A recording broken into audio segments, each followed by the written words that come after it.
सामाजिक न्याय, समता, शिक्षण आणि आदर्श राज्यकारभाराचे राजर्षी छत्रपती शाहू महाराजांचे विचार पुढच्या पिढीपर्यंत पोहोचण्याची गरज आहे। त्यासाठी डिजिटल माध्यमांचा वापर करण्याचा निर्णय राजर्षी शाहू कार्य संवर्धन संमेलनात घेण्यात आला।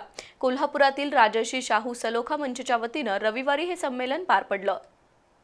कोल्हापुरातील राजर्षी शाहू सलोखा मंचच्या वतीनं रविवारी राजर्षी शाहू कार्य संवर्धन संमेलन पार पडलं।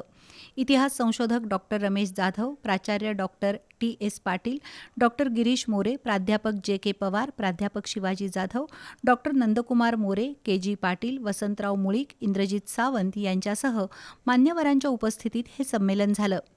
राजर्षी शाहू महाराजांच्या हुकूमनाम्याचं स्वतंत्र पुस्तक तयार होणं गरजेचं आहे। त्यातून राजर्षी शाहूंच्या दूरदृष्टीचा प्रत्यय नव्या पिढीसमोर येईल असं डॉक्टर रमेश जाधव यांनी सांगितलं।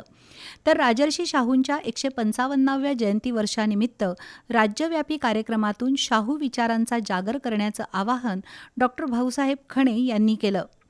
नव्या पिढीपर्यंत राजर्षी शाहूंचे विचार आणि कार्य पोहोचवण्यासाठी विविध उपक्रम आयोजित करण्याची गरज डॉक्टर इंद्रजित सावंत यांनी व्यक्त केली। तर लेखक, संशोधन आणि व्याख्यानांच्या माध्यमातून शाहूंचं चरित्र घराघरात पोचावं अशी अपेक्षा प्राचार्य डॉक्टर TS पाटील यांनी व्यक्त केली।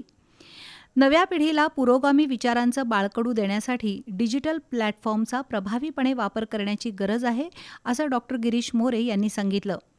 प्राध्यापक Kapil Rajhans, doctor Sambhaji Biranje, doctor Shivaji Jadhav, doctor Nandkumar More, Umesh Suryavanshi, Padmaja घाटगे, डॉक्टर प्रल्हाद माने यांनीही राजर्षी शाहूंच्या विचारांची चळवळ नव्या पिढीपर्यंत पोहोचवण्यासाठी सोशल मीडियाचा वापर करण्याची सूचना केली। यावेळी डॉक्टर विकास पोवार, डॉक्टर देविका राणी पाटील, गणेश कुमार खोडके, प्राध्यापिका छाया पवार, विक्रम रेपे, सुनील माने, अमित अडसुळे यांनी चर्चेत सहभाग घेतला। संमेलनाला शाहीर विजय शिंदे, प्राचार्य डॉक्टर विलास पोवार, बबनराव रानगे यांच्यासह शाहूप्रेमी उपस्थित होते।